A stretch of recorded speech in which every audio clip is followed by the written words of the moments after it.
পৃথিবীর বৃহত্তম হ্রদ হলো কাস্পিয়ান সাগর, এবং সেই সঙ্গে এটাও জেনে রাখো ভারতের বৃহত্তম হ্রদ যদি বলা হবে সেটা কিন্তু উলার লেক, কাশ্মীরে অবস্থিত।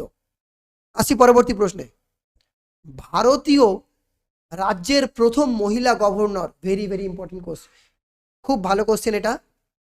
তাহলে ভারত স্বাধীন হওয়ার পর প্রথম কোনো মহিলা কোনো একটা রাজ্যের গভর্নর হলেন, এখানে রাইট অ্যান্সার হবে সরোজিনী নাইডু।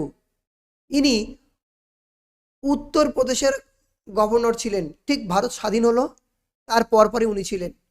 সেই সঙ্গে আরও কয়েকটা পয়েন্ট তোমরা জেনে নাও।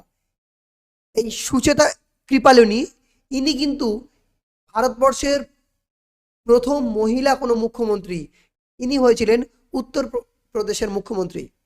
এই গভর্নর প্রসঙ্গে একটা কথা বলি, পশ্চিমবঙ্গের প্রথম গভর্নর কে ছিলেন এটা পরীক্ষাতে আসে কিন্তু।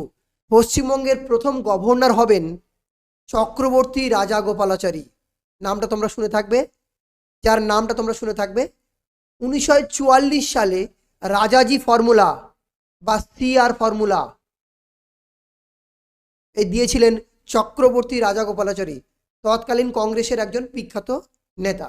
এখানে আরও একটা ইম্পর্টেন্ট পয়েন্ট রয়েছে, বিজয় লক্ষ্মী পণ্ডিত, ইনি কি কারণে বিখ্যাত ছিলেন দেখো তাহলে বলি। ইউনাইটেড নেশনস বা রাষ্ট্রপুঞ্জ তোমরা সবাই জানো, এই রাষ্ট্রপুঞ্জের জেনারেল অ্যাসেম্বলি আছে বা সাধারণ সভা আছে, সেখানকার প্রথম মহিলা প্রেসিডেন্ট হয়েছিলেন এই বিজয় লক্ষ্মী পণ্ডিত।